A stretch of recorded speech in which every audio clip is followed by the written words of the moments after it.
ஆவிக்குரிய வாழ்க்கையில் நான் இருட்டாக இருந்தால் என் வாழ்க்கை எப்படி இருக்கும், அதை தான் நம்ம பார்க்க போகிறோம்.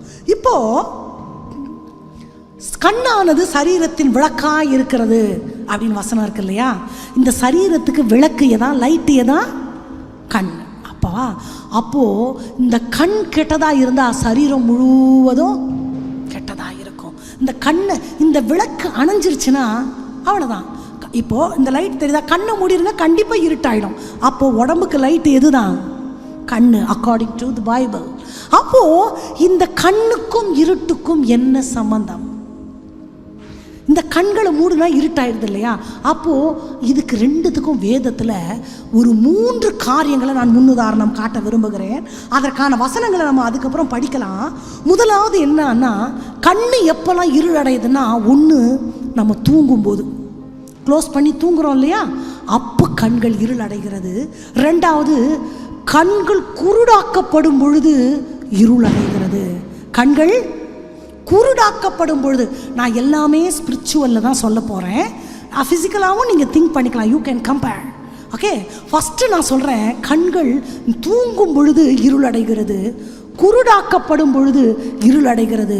மூன்றாவது, மரணமடையும் பொழுது சரீரத்தின் விளக்கான இந்த கண்கள் அணைக்கப்படுகின்றன. அப்போது 3 காரியங்களில் என்னுடைய கண்கள் இருளடைகிறது. எனது ஆவிக்குரிய கண்களும் அந்த 3 காரியங்களிலே இருளடைகிறது. ஆண்டவரோடு நடக்கிற மனுஷனுடைய வாழ்க்கையில இருள் வரும். யாக்கோபு வாழ்க்கையில வந்தது, யோபுனுடைய வாழ்க்கையில வந்தது. அவர் அருளின தீபம் என் தலையின் மேல ஜொலிக்கும் பொழுது அந்த காரிருளை என்னால் கடந்து செல்ல முடியும். மறுபடியும் அந்த ஆச்சரியமான ஒளியினிடத்திற்கு என்னை அழைத்து கொண்டு போகிறவர் என் தேவன். எத்தனை பேர் நம்புறோம்? அல்லேலூயா. Okay, right. ஒரு வசனத்தை வாசித்து நான் இப்போ சொன்ன அந்த 3 காரியங்களை ஒப்புமைப்படுத்தி பார்த்து கொள்ளலாம். நாம் எல்லாரும் நமது வேதத்தை நீதிமொழிகளுக்கு நேராக திருப்பிக் கொள்ளலாம். நீதிமொழிகள் 6வது அதிகாரத்தில் 9வது வசனத்திலிருந்து படிக்கலாமா? நீதிமொழிகள் 6:9. சோம்பேறியே, நீ எவ்வளவு நேரம் படுத்திருப்பாய்? எப்பொழுது உன் தூக்கத்தை விட்டு எழுந்திருப்பாய்? இன்னும் கொஞ்சம் தூங்கட்டும், இன்னும் கொஞ்சம் உறக்கட்டும், இன்னும் கொஞ்சம் கை முடக்கி கொண்டு நித்திரை செய்யட்டும் என்பாயோ? உன் தரித்திரம் வழிப்போக்கனை போலவும் உன் வறுமை ஆயுதம் அணிந்தவனை போலவும் வரும். இந்த வசனம் தூங்கு மூஞ்சியாக இருக்கிற சோம்பேறிங்களுக்கு நம்ம படிப்போம். நாங்கள் குடும்ப ஜெபத்தில் எங்கள் இந்த வசனம் படிக்கும்போது, பொதுவாக அந்த வயசில் தான் நல்லா தூக்கம் வரும். அப்போது தூங்குற எங்கள் அம்மா 5 மணிக்கே எழுப்பி விட்டுருவாங்க. யார் ஜபத்தில் தூங்குறோமோ அவங்கள இந்த வசனத்தை படிக்க சொல்லுவாங்க எங்கள் அம்மா. நீ படி இந்த வசனத்தை. படித்தவன் மனசு குத்தும். ஐயோயோ, இங்கே சோம்பேறித்தனத்தினால தூங்குறவங்களுக்கு ஒரு வசனம் சொல்லப்பட்டிருக்கு. நீ அப்படி தூங்குனா உன் தரித்திரம் வழிப்போக்கனை போலவும் உன் வறுமை ஆயுதம் அணிந்தவனை போலவும். 15வது வசனம், ஆகையால் சடுதியில் அவனுக்கு ஆபத்து வரும், சகாயமின்றி நாசமடைவான். சடுதியில் நாசமடைவான். இது கேட்கறதுக்கு கொஞ்சம் கடினமாக இருந்தாலும் இந்த வசனத்தின் ஒப்புமையை நான் உங்களுக்கு காண்பித்து கொடுக்க விரும்புகிறேன். கண்கள் இருளடைவது 3 காரியங்களில்னு சொன்னேன். வரிசைப்படுத்தலாமா? தூக்கம், குருடு, மரணம். இந்த 3 காரியங்களில் கண்கள் குருடாகும் என்று. இப்போ இந்த தூக்கத்தை பற்றி தான் இந்த வசனம் சொல்லுகிறது. நீ சோம்பேறி மாதிரி தூங்கும் பொழுது வறுமை எப்படி வருமா? வழிப்போக்கன்னா என்னது? ஒரு கெஸ்ட் அப்படி வருவார், ஒரு விசிட் அடிச்சுட்டு போவார். அப்படி வருவார், ஒரு விசிட் அடிச்சுட்டு போவார். இது தூக்கம். தூக்கம் நைட்டு தூங்கிட்டு காலைல ஏஞ்சிருவோம், நைட்டு தூங்கிட்டு காலைல ஏஞ்சிருவோம். அவ்வளோதான். ஆவிக்குரிய வாழ்க்கையிலையும் இருள் எப்படின்னா வந்துட்டு போவோம். ரெண்டாவது, தரித்திரம் ஃபஸ்ட்டு வழிப்போக்கனை போல வரும். அப்புறம் எப்படி வருமாமா? ஆயுதம் அணிந்தவனை போல வரும். a man of armor. யுத்தத்துக்கு போகிறவன் என்னெல்லாம் அணிஞ்சிருப்பான்? ஒரு மார்க்கவசம் அணிஞ்சிருப்பான், கேடயம் வச்சிருப்பான், அப்புறம் மூஞ்சுக்கு ஒரு சேஃப்டி கார்டு போட்டிருப்பான், எல்லா ஆயுதங்களை பட்டயத்தை சொருவி இருப்பான். அப்படியே அவன் மேலே எத்தனையோ கிலோ வெண்கலம் அவன் மேலே இருக்கும். அப்படி ஒரு ஆயுதங்களை அணிந்த மனுஷன் இப்படி ஆர்மி மேன் மாதிரி வந்து நின்றுட்டா அவன் வழிப்போக்கன் மாதிரி போக மாட்டான். அவனை பிடிச்சி தள்ளணும், ரொம்ப கஷ்டம். It is not so easy. Guest மாதிரி வந்துட்டு போனால் பரவாயில்ல, அடுத்து ஆயுதம் அணிந்தவனை மாதிரி வருவான்னா கண்கள் குருடாக்கப்பட்டா பார்வை அடைவது லகுவல்ல. ஆவிக்குரிய வாழ்க்கையில் நமது கண்கள் குருடாக்கப்படுமானால் கொஞ்சம் கஷ்டம். அடுத்த படி, ஒவ்வொரு படியும் ஒஸ்ட், இன்னும் கொஞ்சம் ஒஸ்ட், இன்னும் கொஞ்சம் ஒஸ்ட். அடுத்து அந்த 15வது வசனத்தை நம்ம படிக்கலாமா? சடுதியில் அவனுக்கு ஆபத்து வரும், சகாயமின்றி சடுதியில் நாசமாவான்னா அதுதான் மரணம். 3 படிகள் ஆவிக்குரிய கண்களில் நமக்கு காண்பிக்கப்படுகிறதுன்னு சொன்னேன். சரீரமானது, கண்ணானது சரீரத்தின் விளக்காய் இருக்கிறதுன்னு சொன்னேன். இந்த லைட்டு எப்போ க்ளோஸ் ஆகும்னா தூக்கத்தில். கொஞ்சம் கொஞ்சம் தூங்கி கொஞ்சம் கொஞ்சம் எந்திரிச்சு, அது வழிப்போக்கன். ஆயுதம் அணிந்தவனை போலன்றது அந்த குருடாக்கப்படுகிற நிலை. கண்ணு குருடாயிடுச்சுன்னா பார்வை அடைவது ரொம்ப கஷ்டம். 3வது நிலை சடுதியில் நாசமடைவது என்பது மரணத்தை குறிக்கிறது. They no more. இந்த 3 ஸ்டேட்டஸில் ஏதாவது ஒரு ஸ்டேட்டஸில் நம்ம இருக்கிறோன்னா அடுத்த படிக்கு போகக்கூடாது. ஒருவேளை லாஸ்ட்டுக்கு போயிருந்தா கூட பரவாயில்ல, மரித்தவனையும் உயிரடைய செய்கிற வல்லமை ஆண்டவருக்கு உண்டு. அல்லேலூயா. கை தட்டலாம், தப்பே இல்லை. எஸ், ஆண்டவரால் கூடாத காரியம் ஒன்றுமே இல்லை.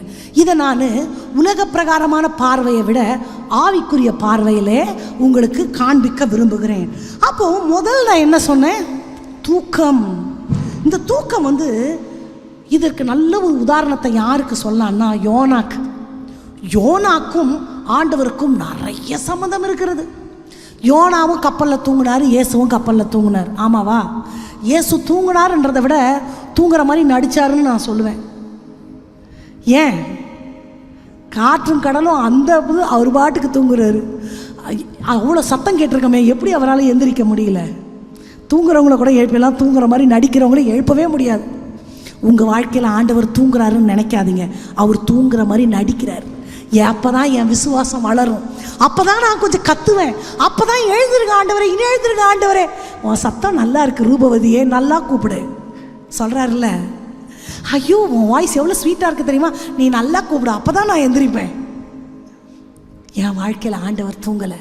அப்போது யோனா படகுல நித்திரை செய்கிறார். என்னன்னா யோனா அடித்தட்டில், நான் உங்களுக்கு அதை நீங்கள் கொஞ்சம் கற்பனை பண்ணி பாருங்கள். மரத்தில் தானே கப்பல் செஞ்சுருப்பாங்க. மர பலகையில் காது வச்சு படுத்தா இந்த திடப்பொருள் எல்லாமே சவுண்டை கடத்தும் இல்லையா? உங்களுக்கு புரியுதுல்ல? சவுண்டு பாஸ் பண்ணும். அவ்வளோ கப்பல் உடையிற மாதிரி சத்தம் கேட்குது. யோனா எப்படி தூங்கியிருப்பார்? 1ஆம் நம்பர் கும்பகர்ணனாக இருந்திருப்பாரோ? Depression status. அப்படி ஒரு டிப்ரெஷன் அவருக்கு. ரொம்ப டிப்ரெஷனில் இருக்கிறவங்க ஒன்று பயங்கரமாக தூங்குவாங்க, இல்லைன்னா சுத்தமாக தூங்க மாட்டாங்க. அப்போது ஆவிக்குரிய வாழ்க்கையில் நான் அப்படி ஒரு ரொம்ப தூக்கத்துக்கு சோர்ந்து போய் உண்மையாகவே ரொம்ப தூங்குறாங்கன்னா அவங்கள கவனிக்கணும். அவங்க சம்திங், அவங்களுக்கு பிரச்சனை இருக்குன்னு அர்த்தம். எவ்வளோ நேரமோ இப்போ படுப்பேன், இத்தனை மணிக்கு நான் எந்திரிப்பேன், அப்படி தான் சிஸ்டமேட்டிக்காக லைஃப் இருக்கணும். ஆண்களுக்கு 8 மணி நேரம், பெண்களுக்கு 7 மணி நேரம் மருத்துவர்கள் சொல்கிறாங்க. அந்த தூக்கம் நமக்கு போதுமானது. அப்போது இவர் ஏன் இப்படி ஒரு தூக்க நிலைக்குள்ளே இருக்கிறார்? அவரால் அந்த பூமிக்குரிய காரியங்களை, அப்போ வசனம் சொல்லுகிறது கண் சொருகி போன நிலை. தூக்கம் வரும்போது என்ன பண்ணும்? தூக்கம் வந்தால் கண்ணு எப்படி இருக்கும்? யாராவது செஞ்சு காட்டுங்களேன். இப்படி நல்லா பார்க்குற கண்ணு இருக்க இருக்க இருக்க கீழே போயிடும். வசனம் சொல்லுது அப்படி கண்ணு சொருகுதுன்னா தூக்கம் வரப்போகுதுன்னு அர்த்தம். அடுத்து கண்ணு சொருகி, வசனம் சொல்லுது கண் சொருகி போன குருடன், அடுத்த குருட்டு நிலைமைக்கு ரெடி ஆயிட்டப்பா நீன்னு அர்த்தம். ஸோ ஒருலேருந்து அடுத்த ஒஸ்டோட நிலைமைக்கு நாம் பாஸ் ஓவர் ஆகிறோன்னு அர்த்தம். அப்போது இந்த கண் இப்படி கீழே போயிடுச்சுன்னா மூட போகிறதுக்கு முன்னாடி என்ன பண்ணோம்னா கண்ணு கீழே உள்ளதை மட்டும்தான் பார்க்கும், அங்கே இருக்கிறத பார்க்கவே முடியாது. அப்போது கண்ணு சொருகி தூக்க மயக்கமாக இருக்கிறோன்னா உலகத்து காரியங்கள், குறைகள், மனுஷருடைய காரியங்கள், மனுஷனை பற்றி, உலகத்தை பற்றி இதையே பேசிக்கொண்டு தன்னுடைய குறைகளையும் தன்னுடைய புலம்பலையும் பேசிக்கொண்டே இருக்கிறேன்னா கொஞ்சம் இருளுக்குள்ளே நான் போய்கிட்டு இருக்கேன், என் கண்ணு கொஞ்சம் தூக்கத்துக்குள்ளே போய்கிட்டு இருக்குன்னு அர்த்தம். அடுத்த ஸ்டேட்டஸ் என்ன? கண் அப்படி சொருகி ஒரேடியாக தூங்கிடுவோம். அதான் வேதம் என்ன சொல்லுகிறது? கண் சொருகி போன குருடன் என்று சொல்லுகிறது. குருடன்னா என்ன தெரியுமா? வெளிச்சம்னா இன்னானே தெரியாது. தூங்கினா கூட கண்ணை மூடிட்டு மறுபடியும் திறந்து வெளிச்சத்தை பார்ப்போம். ஆனால் இந்த குருடுன்றது என்னன்னா அவ்வளோதான், ஒன்ஸ் ஃபார் ஆல். கண்ணு தெரியாதவங்கள பார்த்துருக்கீங்களா? அவங்களுக்கு கண்ணு இருக்கும் ஆனால் பார்க்க முடியாது. ஆண்டவர் இருப்பார் ஆனால் தென்பட மாட்டார். ஆலயத்துக்கு வருவோம், பிரசன்னத்தையே உணர மாட்டோம். வசனம் கேட்போம், இருதயம் அப்படியே மரம் மாதிரி இருக்கும். அப்படின்னா நான் குருடாயிட்டேன்னு அர்த்தம். சொரணையே இருக்காது. குஷ்டரோகிக்கு தோலில் என்ன பண்ணோம்? கொதிக்க ஊற்றினாலும் சொரணையே இருக்காது. அப்படின்னா நான் நோயுற்று இருக்கிறேன். ஆவிக்குரிய வாழ்க்கையில் ஒரு உணர்வு இல்லாமல் ஒரு மந்தத்தனம் இருக்குன்னா நான் செகண்ட் ஸ்டேஜ், மரணத்துக்கு முந்தின ஸ்டேஜ். உலக பிரகாரமாக சாவு போகிறேன்னு சொல்லலை, ஆவிக்குரிய வாழ்க்கையை சொல்கிறேன் நான். அப்போது ஆவிக்குரிய வாழ்க்கையில் நான் இன்னும் ஒஸ்ட்டாக போயிட்டேன்னு அர்த்தம். பரிதவிக்கக்கூடிய நிலை. கண் தெரியாதவங்களை நீங்கள் பார்த்துருக்குறீங்களா? குருடர்களை யாராவது ஒரு உதவி இல்லாமல் ஒரு ரெஸ்ட் ரூமுக்கு கூட அவங்களால போக முடியாது. So I want always somebody. நான் புலம்புறதுக்கு எனக்கு ஒருத்தர் வேணும், நான் அழுகிறதுக்கு ஒருத்தர் வேணும், எனக்கு டைம் பாஸுக்கு ஒருத்தர் வேணும், நான் இங்கே கொட்டணும், என் குப்பையெல்லாம் கொட்டணும், எல்லாத்துக்கும் ஐ நீட் சம்படி ஆல்வேஸ். அதுதான் ஆவிக்குரிய வாழ்க்கையில் குருடாக்கப்பட்ட ஒரு நிலை. 2 கண்களும் பிறவியில் குருடானவர்கள் வாழ்க்கையில் 80% சந்தோஷத்தை இழந்திருக்கிறாங்களாம். எப்படி? 80% சந்தோஷத்தை அவர்கள் இழந்ததாக கூறப்படுகிறது. ஏன் தெரியுமா? இந்த மனுஷனாக பிறந்த இந்த கண்ணு, வாய், சிந்தனை, இருதயம், சரீரம், இது எல்லாமே இந்த உலகத்தை எந்த அளவு நான் என்ஜாய் பண்ண முடியுமோ ஐ வாண்ட் டு என்ஜாய். எனக்கு பிடிச்சதெல்லாம் பார்ப்பேன், எனக்கு பிடிச்சதெல்லாம் சாப்பிடுவேன், எனக்கு தோணினா அதையை நான் அபகரிச்சுக்கணும். நிறைய லேடிஸ் இருக்கிறோம், ட்ரெஸ் எடுக்க கடைக்கு போகிறோன்னு வைங்களேன், கண்ணுக்கு ஃபஸ்ட்டு எது அட்ராக்ஷனாக இருக்கோ அதை தான் ஃபஸ்ட்டு தொடுவோம். நம்ம கண்ணுக்கு பிடிச்சிச்சின்னா நமக்கு பிடிச்சிடும். அது யார் நல்லா இல்லைன்னு சொன்னாலும் எனக்கு பார்த்தோன்னே ரொம்ப பிடிச்சிச்சிப்பா. ஆமாவா?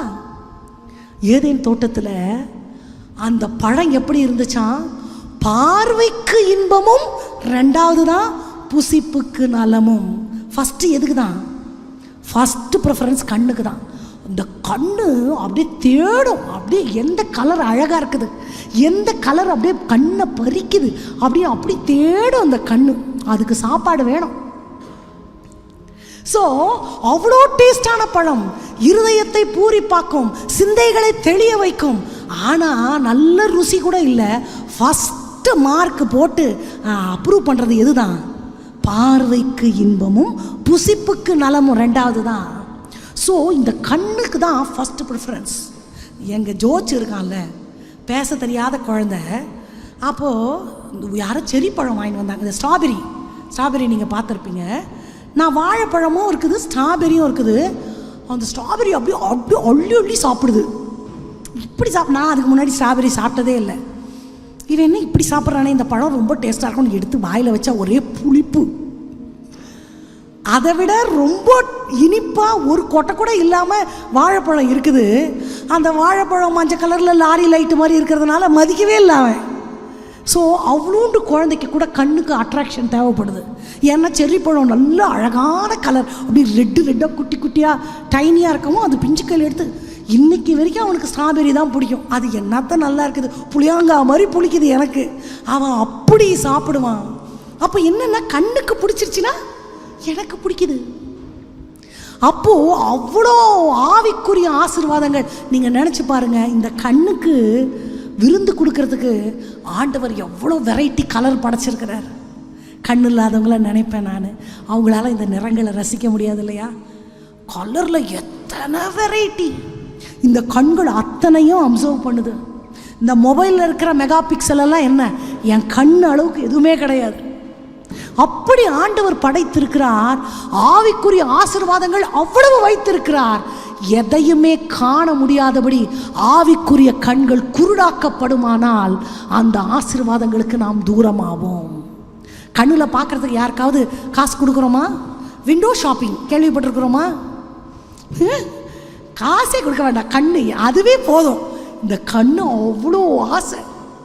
காசு கொடுத்து வாங்காட்டி பரவாயில்ல, அந்த கடத்தெருவில் பட்டி காட்டான் முட்டாய் கடையை முறைச்சி பார்த்தான்றேன். நான் எனக்கும் பிடிக்கும், பொய்யெல்லாம் சொல்லலை. வாங்குறோமோ இல்லையா, சும்மா ஒரு எட்டு பார்த்துட்டு வரலாமே விண்டோ ஷாப்பிங். ஏன்னா இந்த கண்ணுக்கு ஆசை தீரல, பார்க்கணும். I want to see. ஆவிக்குரிய வாழ்க்கையிலும் அப்படி ஒரு ஹங்கர் எனக்கு வேணும். I want to know, I want to see. ஆனால் இன்னைக்கு ஆவிக்குரிய கண்கள் குருடாக்கப்பட்டுருச்சுன்னா எந்த ஆசையும் இருக்காது. ஆண்டவரை பார்க்கணும் ஆசை இருக்காது, தெய்வத்தினுடைய பிரசன்னத்தை உணரணும் ஆசை இருக்காது. ஏதோ வர வேண்டியது, மக்கு மாதிரி உட்கார வேண்டியது, அப்படியே போக வேண்டியது. அப்படி இருக்கிறோன்னா, இல்லை நமக்கு தெரிஞ்சு யாராவது இருக்கிறாங்கன்னா அவங்களுடைய கண்கள் குருடாயிருச்சுன்னு அர்த்தம். அதை விட ஒரு கொடுமையான நிலை என்ன தெரியுமா? நம்ம அடுத்த ஸ்டேட்டஸ் நான் என்னன்னு சொன்னேன், மரணம். நான் மரண நித்திரை அடையாதபடிக்கு என் கண்களை தெளிவாக்கும். இன்னொரு வசனத்தை படிக்கலாமா? மீகா எழுதின தீர்க்கதரிசன புஸ்தகத்திலே 7வது அதிகாரம் 8வது வசனத்தை எடுத்தவங்க வாசிக்கலாமா? மீகா 7வது அதிகாரம் 8வது வசனத்தை நான் உங்களுக்காக வாசிக்கிறேன். எனக்கு விரோதமாய் சந்தோஷப்படாதே, நான் விழுந்தாலும் நான் இருளிலே உட்கார்ந்தால் கர்த்தர் எனக்கு வெளிச்சமாவார். அப்போ வெளிச்சத்தின் தெய்வம் நான் மரண இருளில் இருந்தாலும் என்னை விடுதலையாக்க வல்லவர். மரணம் அடைந்த நிலைனா அவ்வளோதான், எல்லாமே முடிஞ்சு போச்சு, ஒன்றுமே இல்லை. நம்ம சில பேரை பார்க்கும்பொழுது நம்ம நினைப்போம், இன்னைக்கு உங்களுக்கு ஹோப் இருக்கா சிஸ்டர்? ஏன் அவரெல்லாம் திருந்துவார்னு? என் பையனுக்காக நான் எவ்வளோ ஜெபிக்கிறேன், அவன் வருவான்னு எனக்கு நம்பிக்கையே இல்லைன்னா நம்ம பார்வையில் ஆவிக்குரிய வாழ்க்கையில் அவன் செத்து போயிட்டான்னு அர்த்தம். ஆனால் ஆண்டவர் பிள்ளைகளில் அப்படியே விட்டுற வேண்டாம். வேதத்தில் எங்கெல்லாம் இருள் வந்ததோ அங்கே எல்லாம் ஆண்டவர் இருக்கிறார். ஆண்டவர் இருள் பக்கமே போக மாட்டாருன்னு நம்ம நினைக்க வேண்டாம். உங்களுக்கு ஒவ்வொன்றாய் நான் வார்த்தையாக நான் சொல்லிடுறேன். ஆதி ஆகமத்தில் சொன்னேன், ஆதியிலே தேவன் வானத்தையும் பூமியை சிருஷ்டித்தார். பூமியானது ஒழுங்கின்மைய வெறுமையுமாய் இருந்தது, ஆழத்தின் மேல் இருள் இருந்தது. அடுத்த வரி, தேவ ஆவியானவர் ஜலத்தின் மேல் அசைவாடி கொண்டிருந்தார். இருள் இருக்குன்னா அதை வெளிச்சமாக மாற்றுறதுக்கு ஆண்டவர் அவ்வளோ வேகமாக இருக்கிறார். ஒரு ரூம் ஃபுல்லாக இருட்டாக இருக்குது, அதை வெளிச்சமாக்க அந்த இருட்டை பிடிச்சி வெளியே போட முடியுமா? சுவிட்ச் ஒரு லைட்டை போட்டால் போதும், இருட்டு மரியாதைக்கு வெளியே போயிடும். ஆமாவா? எப்பேற்பட்ட இருட்டுக்குள்ளே நம்ம இருக்கிறோன்னு எனக்கு தெரியலை. அப்பப்போ சோர்ந்து போகிற மாதிரி தூக்க நிலையா? இல்லை ஆவிக்குரிய ஆசீர்வாதங்களை பற்றி எனக்கு அறிவே இல்லை. உலகத்தையே பார்த்துக்கிட்டு இருக்கிறேன். உலக பிரகாரமான ஆசீர்வாதம், உலக பிரகாரமான சந்தோஷம், அவங்கள பற்றி குறை இவங்கள பற்றி குறை புலம்பிக்கிட்டு கண் சொருகி போய் குருட்டு நிலைமையில் இருக்கிறேன்னா கூட, குருடனுக்கு பார்வை கொடுத்த தெய்வம், கண்களை திறக்கிற தெய்வம் இன்றளவும் நமக்கு உண்டு. அவ்வளோதான், மறிச்சு போயாச்சு, எல்லாமே முடிஞ்சிருச்சுன்னு சொல்ல வேணாம். ஆழத்தின் மேல் இருள் இருந்தாலும் தேவ ஆவியானவர் அதன் அருகிலே அசைவாடி கொண்டிருக்கிறார். அந்த இருளை வெளிச்சமாக்க ஒரு செகண்ட் போதும். வெளிச்சம் உண்டாக கடவதுன்னு சொன்னார், உடனே வெளிச்சம் உண்டாயிற்று. அல்லேலூயா! அந்த வார்த்தைக்கு அத்தனை வல்லமை. அடுத்து எகிப்து ஃபுல்லாக இருட்டு, கோசேன் எப்படி இருந்துச்சு? வெளிச்சமாக இருந்துச்சு. ஸோ இருளை பார்த்து பயப்பட வேண்டிய அவசியமே இல்லை. இன்னொரு வசனத்தை படிக்கலாமா? ஏசாயா தீர்க்கதரிசன புஸ்தகத்தில் 60வது அதிகாரம் 2வது வசனத்தை படிப்போமா? ஏசாயா 60:2.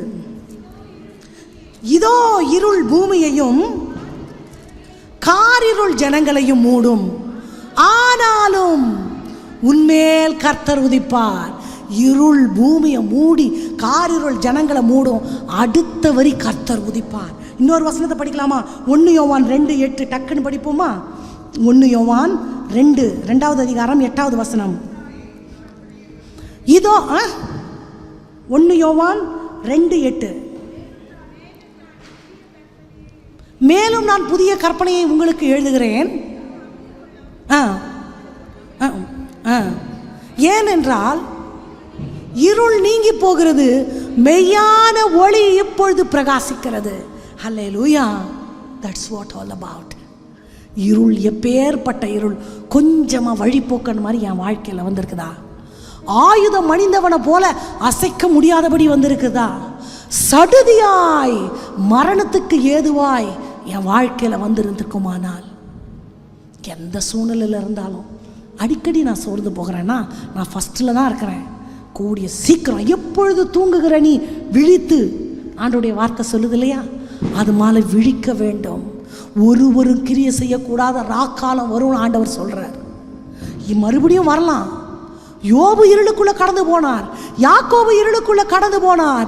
எலியா அவ்வளவு பெரிய தீர்க்கதரிசி, அத்தனை பாகால் தீர்க்கதரிசிகளை வெட்டி வீழ்த்துறவரு சோர்ந்து போய் உட்கார்ந்து இருக்கிறாரு. ஐயோ ஆண்டவரே, போதும் கர்த்தாவே, என் பிதாக்களை பார்க்கல, நான் நல்லவன் அல்ல. யோனா அவ்வளவு பெரிய தீர்க்கதரிசி, ஒரே கோபம். நீ கோபமா இருக்கிறது நல்லதோ, சாகிற வரைக்கும் நான் கோபமா இருக்கிறது நல்லது ஆண்டவரே. படிக்கும் போது நமக்கு கோபம் வரும். நம்மளும் சில நேரத்தில் எவ்வளோ ஆண்டவரோடு நடந்தாலும் சோர்வுகள் வருவது நிச்சயம், இருள் வருவது நிச்சயம். ஆனால் எங்கெல்லாம் சோர்வு வந்தாலும் இருள் வந்தாலும் தேவ ஆவியானவர் அங்கே பிரவேசிப்பார். அவர் சோர்ந்து போகிறவனுக்கு பலன் கொடுத்து, சத்துவம் இல்லாதவனுக்கு சத்துவத்தை பெருக பண்ணுகிறவர். ஆவிக்குரிய ஆசீர்வாதங்களை பற்றி எனக்கு அறிவே இல்லைன்னா நான் குருடுன்னு அர்த்தம். இன்றைக்கி நானும் ஒரு பையனும், நம்ம சர்ச்சில் ஒரு பையன் வருவான், நிறைய புக்கு படிப்பான். எனக்கு அவனை ரொம்ப பிடிக்கும். அவன் பேச ஆரம்பித்தா பேசிகிட்டே இருப்பான். அவன் சொல்கிறான், 3 மணி நேரம் நம்ம டங்ஸில் பேசிக்கிட்டே இருக்கணும். அந்நிய பாஷையில் பேசினா தரிசனங்களை பார்க்க முடியும், சொப்பனங்களை பார்க்க முடியும். அப்படி ஒரு பரிசுத்தவான்களுக்கான கண்கள் நமக்கு ஓப்பன் ஆகும். ஒரு அசுத்த ஆவி பிடித்தவர்களை பார்க்கும் பொழுது நமக்கு ஸ்மெல்லு தெரியும். இதெல்லாம் யாரோ பரிசுத்தவான்கள் எழுதுகிற புக்கில் இருக்குதுன்னு சொல்கிறான். நமக்கு அதெல்லாம் கண்ணுக்கே தெரியலன்னா ஆவிக்குரிய ஆசீர்வாதங்கள் அவ்வளோ இருக்குது. பவுல் வரங்களை நாடுங்கள்னு தான் சொல்கிறாரு. நம்ம ஜெபம் பண்ணி ஆண்டவர் என்னை ஆசீர்வச்சா போதும், நோய் சரியானா போதும், என் தேவைகள் சந்திக்கப்பட்டால் போதும்னா நான் இப்போ தான் ஃபஸ்ட்டு ஸ்டெப்பில் இருக்கிறேன். ஆவிக்குரிய கண்ணெல்லாம் எனக்கு குருடாக இருக்குன்னு அர்த்தம். எப்போ ஆவிக்குரிய ஆசீர்வாதங்கள் அத்தனை நிறங்கள் மாதிரி அத்தனை ஆவிக்குரிய ஐஸ்வர்யங்களை ஆண்டவர் வைத்திருக்கிறார், அதை பார்க்கிறதற்கு என் கண்கள் எப்பொழுது திறக்கப்படும்? ஆசை இருக்கா? அந்த மாதிரி பார்க்கணுன்னு ஆசை இருக்கா? ஆசைப்பட்டா கிடைக்கும், ஆசைப்படாட்டி கிடைக்காது. ஆண்டவர்கிட்ட கேளுங்க, நான் தூதர்களை பார்க்கணும், உங்களை பார்க்கணும். பார்த்து செத்து போயிட்டா சாவலாமே, பார்த்து முடிச்சுட்டு அப்படியெல்லாம் சாக மாட்டோம். ஆண்டவர் இடத்துல எனக்குன்னு நீங்கள் என்ன ஆவிக்குரிய ஐஸ்வர்யங்களை வச்சுருக்கிறீங்களோ அதை என் கண்ணு பார்க்கணும். ஆண்டவரே, நான் பவுலடியார் சொன்னதுனால ஆவியின் கனிகள் அதை தான் வாஞ்சிக்கணும், அதை தான் வாஞ்சிக்கணும், அதை தான் வாஞ்சிக்கணும்னு நினைப்பேன். ஆனால் ஆவிக்குரிய ஐஸ்வர்யங்களை பார்க்க கூட இல்லை, அது எப்படி இருக்குன்னு கூட எனக்கு தெரிலன்னா என் கண்ணு குருடாக இருக்குன்னு அர்த்தம். At least let us go window shopping. எதுக்கு? ஸ்பிரிச்சுவல் ஐஸ்வர்யங்களுக்கு. அது என்னன்னு பார்ப்போம். பார்த்தா தானே ஆசை வரும், பார்த்தா தானே தொடணும்னு தோணும், பார்த்தா தானே வாங்கணும்னு தோணும். துணி கடைக்கு போனீங்கன்னா நீங்கள் ஒரு புடவை கேட்பீங்க, அவர் 9 புடவை எடுத்து போடுவார். இதெல்லாம் நான் கேட்கவே இல்லையே, நீங்கள் சும்மா பாருங்கள் அப்படின்னா என்ன அர்த்தம்? பார்த்தாலே ஆசை வந்துடும். அப்போது ஆவிக்குரிய வரங்களை நாடுங்கள்னு பவுல் சொல்கிறதுனா தெரியுமா?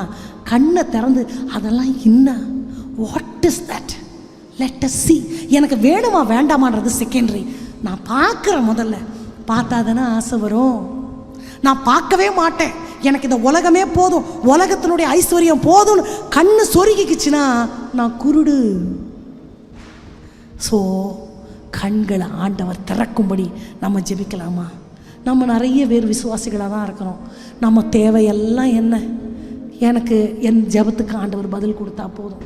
அது ஒரு சுகமாக இருக்கலாம், இல்லை தேவைகளாக இருக்கலாம், ஐஸ்வர்யமாக இருக்கலாம், whatever. அதுக்கு மேலே நிறையா இருக்கு. பரலோகத்துக்குரிய ஐஸ்வர்யங்கள் கொட்டி கிடக்கு. எப்போ அதெல்லாம் பார்க்கறது? ஆண்டவர் எப்படின்னா, ஒரு மனுஷன் வாழறதுக்கு எவ்வளோ தண்ணி வேணும்? ஒரு கிணறு போதாதான் அவன் ஆயுசுக்கு? 4 ஆறு. ஒரு கணவன் மனைவிக்கு எவ்வளோ பெருசு தருமா இடம்? ஒரு தோட்டம் எத்தனை ஏக்கரோ தெரில. பழம், ஒரு பழம் தின்னா பார்த்தாதான் எத்தனை வெரைட்டி. பழங்களில் மட்டும் எத்தனை வெரைட்டி, பூக்களில் எத்தனை வெரைட்டி, காயில் எத்தனை வெரைட்டி, நிறங்களில் எத்தனை variety. He is a God of variety. அதெல்லாம் அவருக்கு திருப்தி இல்லை, விதவிதமா. அப்போ ஆசீர்வாதத்தில் மட்டும் நம்ம ஏன் உலக ஆசீர்வாதத்தோடு நிறுத்திக்கிறோம்? ஆவிக்குரிய ஆசீர்வாதங்கள் எவ்வளோ இருக்கே, அதெல்லாம் கண்ணை திறந்து கூட பார்க்க மாட்டேன், இதுவே போதும்னா என்னைய மாதிரி ஒரு முட்டாள் யாராவது இருப்பாங்களா? ஆண்டவர் எனக்கு நிறையா வச்சிருக்கிறார். என் ஆவிக்குரிய கண்களை திறங்க ஆண்டவரே. நான் அந்த ஐஸ்வர்யங்கள் உலகத்தில் வாழும் பொழுதே பரலோக வாழ்க்கையை வாழ்வது தான் கிறிஸ்தவ வாழ்க்கை. நம்புறீங்களா? பரலோகத்தில் என்ன ஆராதனையோ அந்த ஆராதனை இங்கே அனுபவிக்கணும். பரலோகத்தில் என்ன சந்தோஷமோ அந்த சந்தோஷத்தை இங்கே அனுபவிக்கணும். என் வீடு ஒரு குட்டி பரலோகம், என் குடும்பம் ஒரு குட்டி பரலோகம். நான் எப்படி பரிசுத்தமாக பரலோகத்தில் வாழ போகிறேனோ அந்த மாதிரி பூமியில் அட்லீஸ்ட் ட்ரை கொஞ்சம். அதுதான் கிறிஸ்தவ வாழ்க்கை. அப்போ ஆவிக்குரிய ஐஸ்வர்யங்களை என் கண்ணில் நான் முதல்ல பார்க்கணும் ஆண்டவரே. அதுவும் ஆண்டவர் எனக்கு தான் வச்சிருக்கிறார், கொட்டி வச்சிருக்கிறார். ஆனால் குண்டு சட்டிக்குள்ளேயே குதிரை ஓட்டிக்கிட்டு நம்ம கண்கள் திறக்கப்படணும்னு ஆண்டவர்கிட்ட ஜெபிக்கலாமா? ஆசைப்படுறவங்க எல்லாம் நம்ம இருக்கிற இடங்களில் எழுந்து நின்று கொள்ளலாம், கண்களை மூடி. அப்பா, கண் சொருகி போன குருடனா நான் இருக்க விரும்பலப்பா. எனக்காக நீங்க வச்சிருக்கிறத என் கண்கள் பார்க்கணும் ஆண்டவரே. அஞ்சிடே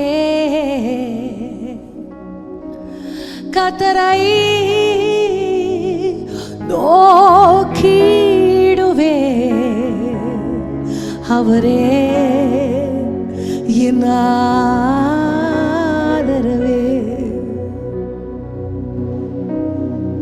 எத்தனை பேருக்கு ஆசை எனக்குன்னு ஆண்டவர் வச்சிருக்கிற அந்த ஐஸ்வர்யங்களை பார்க்க என் கண்ணை திறங்க ஆண்டவரே.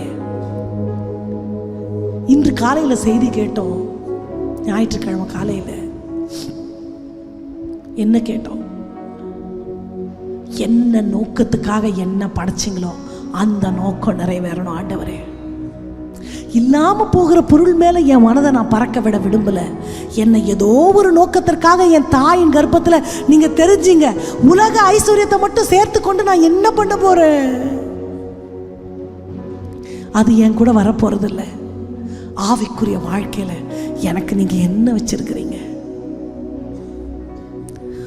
என் சொருகி போயிருக்கிற கண்கள் நிமிர்ந்து உம்மை பார்க்கட்டும்.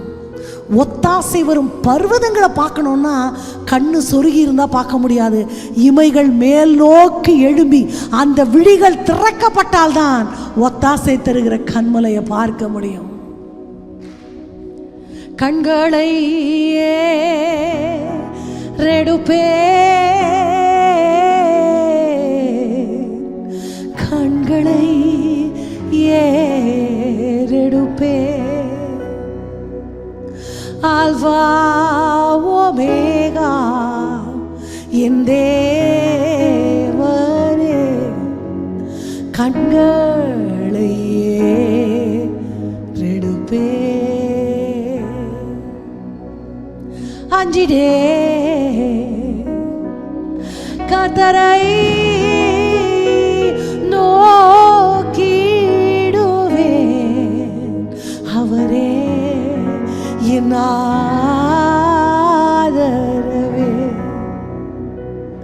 அஞ்சிடே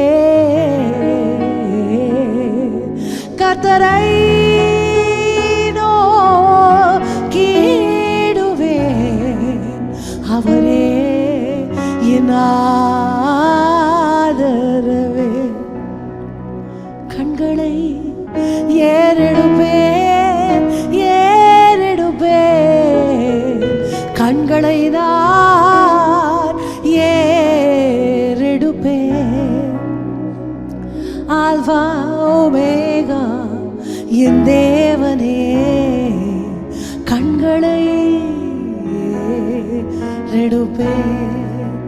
ஆல்பா ஓமேகா என் தேவனே. கண்களை ஏறெடுப்பேன். என் கண்களோட நான் உடன்படிக்கை பண்றேன். அப்பாட்ட சொல்லுங்க, என் கண்களை நான் உங்களோட உடன்படிக்கை பண்றேன். பூமிக்குரியவைகள் அல்லப்பா, பரத்துக்கானவைகளை நோக்கி பார்க்கும்படி என் கண்கள் சொருகி போகாமல் பர்வதங்களை நோக்கி மேலெழும்பட்டும் ஐயா. கண் திறக்கப்பட்டவன் விளம்புகிறதாவது.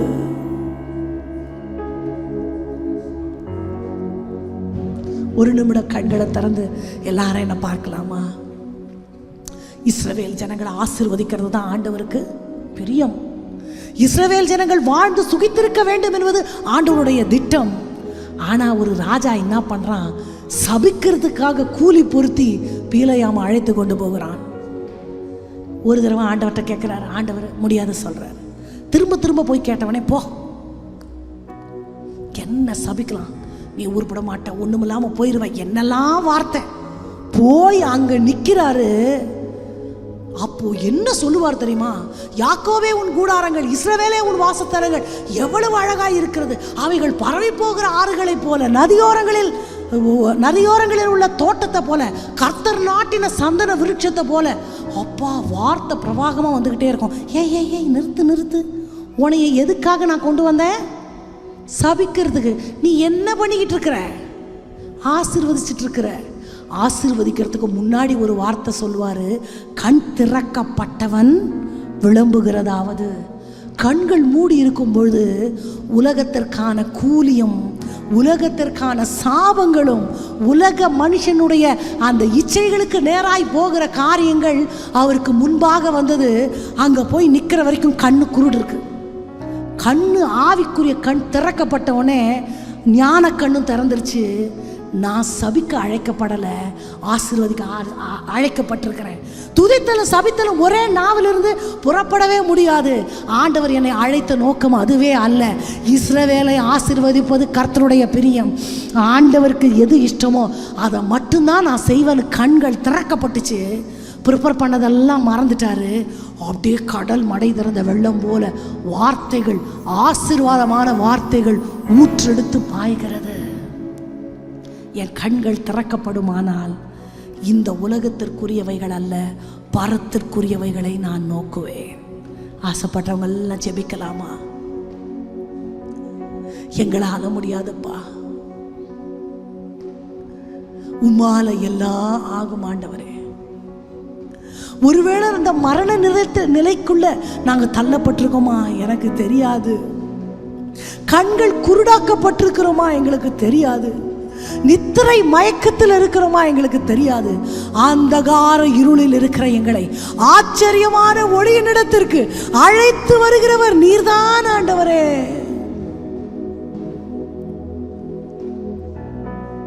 உம்மாலன்றி என்னால் ஆகும் என்று சொல்ல வாழ்றோம் இல்லை.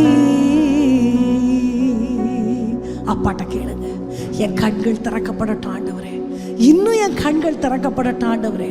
உம்மை பார்க்கிற பார்வை இறங்கும் தேவா, உம்மாலன்றி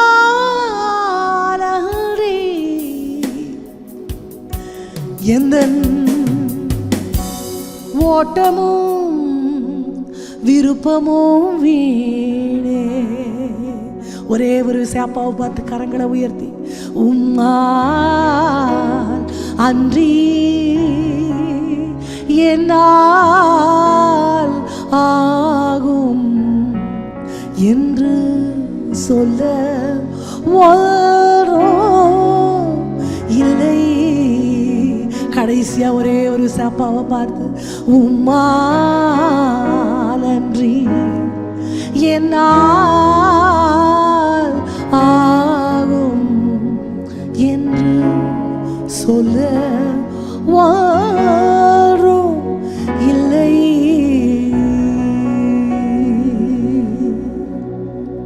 பலத்தினாலும் அல்ல, பராக்கிரமத்தினாலும் அல்ல, உமது ஆவியினால எல்லாம் ஆகும். வேதத்துல எங்கெல்லாம் இருள் இருந்ததோ, ஆழத்தின் மேல் இருள் இருந்தது, அங்க தேவ ஆவியானவர் அசைவாடினீர்.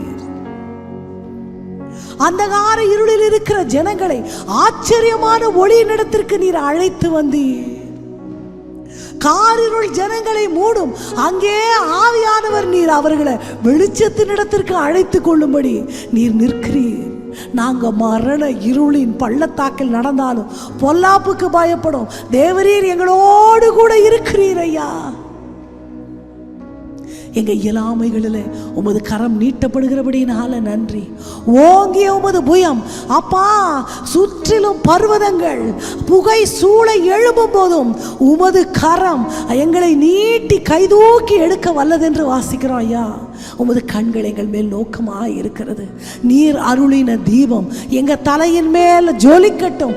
காரிருளை நாங்கள் கடந்து வர, சத்துரு எரிகிற எல்லா அக்கினியாஸ்திரங்களில் இருந்து விடுதலையாக உமது பரிபூர்ணமாக்கப்பட்ட சித்தம் இன்னதென்று அறியும்படி எங்க கண்கள் திறக்கப்பட, மனம் புதிதாக பகுத்தறியத்தக்கதாய் ஆவியானவர் அந்த மறுரூபமாக்கப்பட்ட அனுபவத்தை எங்க ஒவ்வொருவருக்கும் பகிர்ந்தளிக்க வேண்டுமாய் நாங்கள் ஜெபிக்கிறோம் ஆண்டவரே. உமது சித்தம் எங்கள் வாழ்க்கையில் நிறைவேறட்டும் ஐயா. உமக்கு உகந்த காணிக்கையாய் எங்களையே நாங்கள் ஜீவபலியாக படைக்கிறோம். ஆவியானவர் நீர் ஏற்று வழி நடத்த வேணுமாய் ஜெபிக்கிறோம்ப்பா.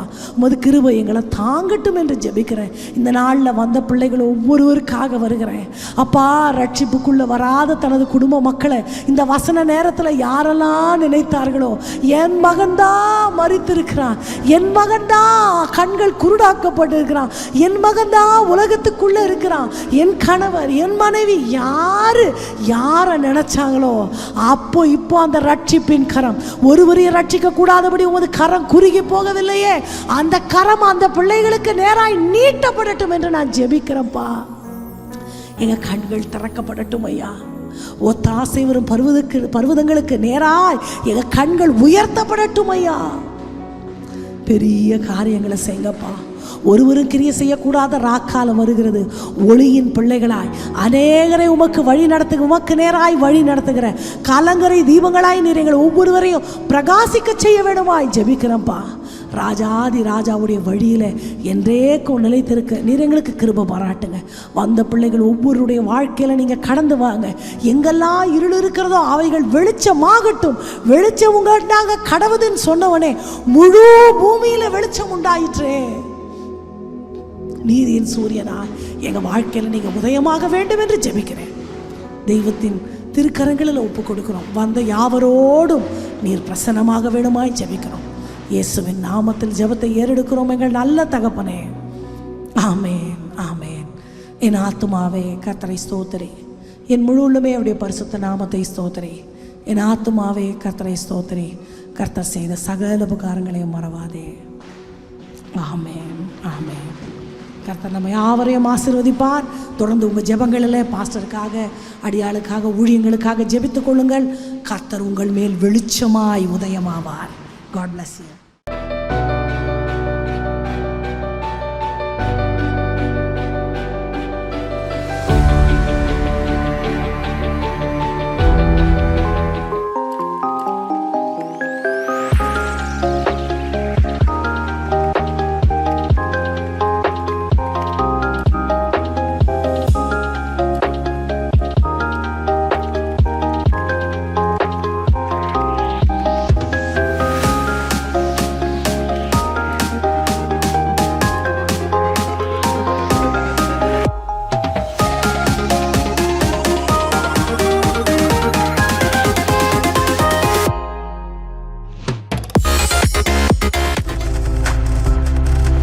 நீங்கள் பார்த்து கொண்டிருப்பது உங்கள் ஜாய் டிவி. உங்கள் துக்கம் சந்தோஷமாய் மாறும்.